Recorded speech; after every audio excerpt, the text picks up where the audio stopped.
Aku pura-pura bangkrut, dan hanya menantu yang kubenci yang menolongku. Aku tidak pernah membayangkan bahwa di usia yang sudah menginjak 67 tahun, aku akan melalui hari paling pahit dalam hidupku.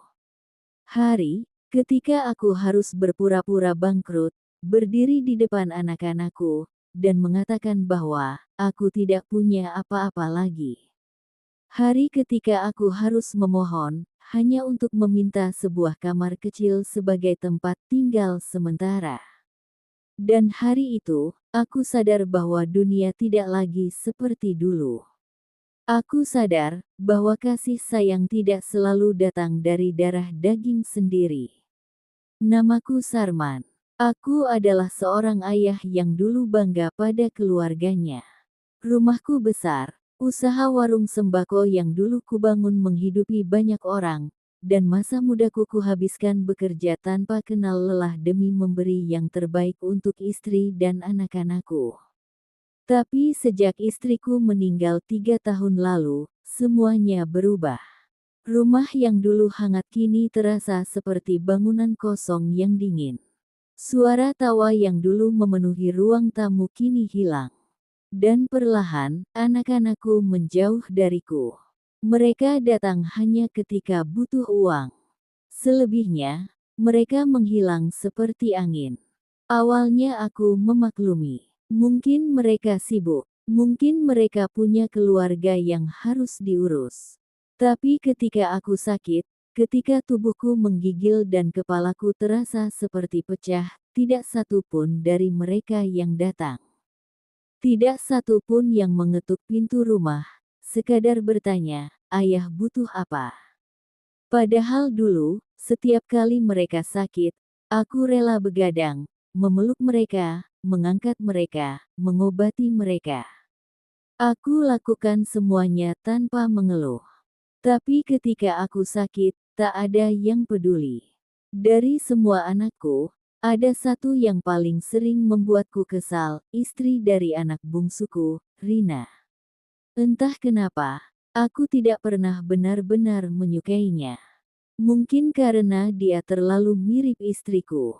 Terlalu perhatian, terlalu lembut, terlalu peduli. Dan kadang, aku merasa sakit melihatnya, karena itu seperti menyadarkan aku bahwa istriku sudah tiada.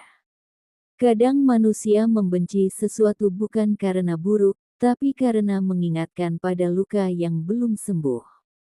Mungkin begitu aku memperlakukannya. Dia selalu mencoba dekat, tapi aku selalu menolak. Dia selalu ingin membantu, tapi aku selalu menjauh.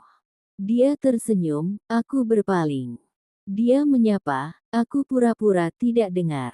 Sampai pada hari itu, hari ketika aku memanggil semua anakku ke rumah, dan mengatakan kalimat yang bahkan membuat suaraku bergetar.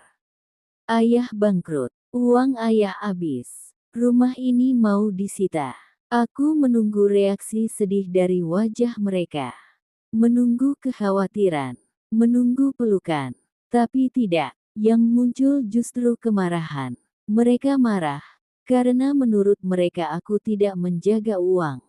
Mereka marah, karena tabungan mereka, yang sebagian dititipkan padaku, hilang. Mereka marah, karena masa depan mereka terancam. Tidak ada yang menanyakan kondisiku. Tidak ada yang bertanya apakah aku baik-baik saja. Tidak ada. Dan ketika aku bilang aku butuh tempat tinggal sementara, jawaban mereka mengiris hatiku seperti pisau. Ayah, rumah kami kecil. Kami banyak cicilan. Ayah cari tempat lain saja. Suara itu keluar dengan mudahnya. Tanpa beban. Tanpa rasa bersalah. Seakan-akan aku ini hanyalah tamu yang merepotkan. Jadi aku berdiri. Pelan-pelan. Tanganku gemetar, kakiku lemas. Aku keluar dari rumah itu tanpa berkata apa-apa. Dan seakan dunia tahu betapa hancurnya perasaanku, hujan turun. Rintik kecil, tapi cukup membuat tubuhku menggigil. Aku berdiri di depan pagar, kebas, tidak tahu harus kemana. Tidak ingin pulang ke rumah besar yang kini terasa seperti kuburan. Tidak ingin mengganggu siapapun. Tidak ingin hidup. Aku hanya berdiri di sana. Seperti orang bodoh. Lalu tiba-tiba, pintu rumah terbuka. Rina keluar, basah oleh hujan, tapi matanya tetap hangat. "Pak, ayah mau kemana?" "Masuk dulu, kehujanan," katanya pelan. Aku hanya menatapnya. Menunggu ia menutup pintu. Tapi ia tidak menutupnya. Ia malah maju, meraih tanganku, menggenggamnya erat, seakan tidak ingin aku jatuh. "Ayah nggak apa-apa. Masuk dulu, Pak. Tolong jangan berdiri di luar begini," katanya lagi. Dan entah kenapa, tubuhku mengikuti langkahnya. Aku masuk. Ia menyelimuti bahuku dengan handuk, membuatkan teh hangat, dan duduk di sampingku. Tidak banyak bicara. Tidak bertanya macam-macam. Ia hanya ada. Dan terkadang, ada adalah bentuk cinta paling besar yang bisa diberikan seseorang. Aku berencana tinggal 1 malam saja. Tapi malam itu berubah menjadi 3 malam, lalu 1 minggu, lalu 2 minggu. Dan selama itu, aku melihat sesuatu yang tidak pernah kulihat dari anak-anakku sendiri, ketulusan. Setiap pagi Rina memasakkan bubur. Setiap siang ia menanyakan apakah aku butuh sesuatu. Setiap malam ia mengingatkan aku minum obat. Ketika aku batuk, ia menepuk punggungku. Ketika aku lemas, ia membuatkan sup. Ketika aku menangis tanpa suara di malam hari, ia pura-pura tidak melihat, tapi menaruh tisu di meja. Ia mengerti tanpa aku berkata apa-apa. Dan selama itu, anak-anakku tidak datang. Tidak menelepon. Tidak bertanya. Tidak peduli. Mereka mungkin sibuk. Atau mungkin, memang tidak ingin peduli. Tapi Rina tidak pernah menjelek-jelekkan mereka. Tidak pernah menyalahkan mereka. Tidak pernah membandingkan. Ia hanya berkata, kadang orang butuh waktu untuk sadar, ya. Hingga suatu malam yang membuat lututku lemas. Kami sedang duduk di ruang tamu, dan ia berkata, "Ayah, sebenarnya aku tahu ayah tidak bangkrut." Aku terkejut. Ia tersenyum kecil. "Aku kerja di kantor notaris, ya. Aku tahu semua aset ayah. Aku tahu ayah cuma pura-pura." Suara jantungku berdetak keras. "Kalau kamu tahu, kenapa kamu biarkan aku tinggal di sini?" Tanyaku lirih. Jawabannya menusuk hatiku, menghancurkan tembok yang kubangun bertahun-tahun.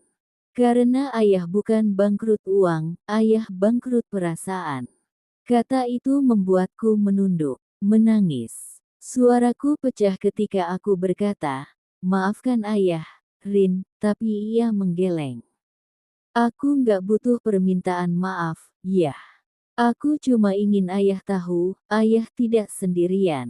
Beberapa hari kemudian, anak-anakku akhirnya datang. Bukan untuk menjenguk, tapi untuk marah. Mereka menuduh aku memberi warisan ke Rina. Mereka menuduh aku memihak menantu. Mereka krisis kepercayaan. Mereka menuntut penjelasan. Mereka berteriak. Mereka lupa bahwa aku ini ayah mereka. Dan untuk pertama kalinya, aku berdiri tegak, meski tubuhku rapuh.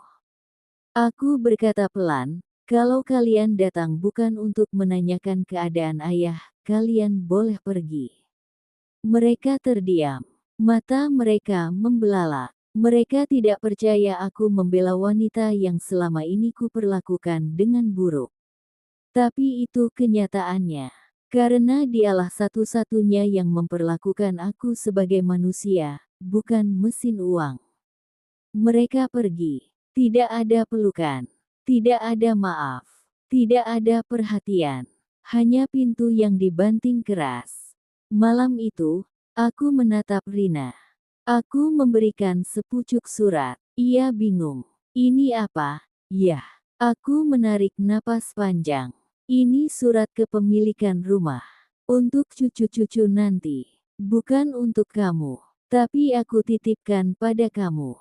Rina panik. Ayah, aku nggak mau, tapi aku memotong. Ini bukan hadiah. Ini kepercayaan. Karena kamu satu-satunya yang mencintai ayah tanpa syarat. Rina menangis. Dan aku ikut menangis. Dua manusia yang dulu saling jauh, kini duduk berdampingan.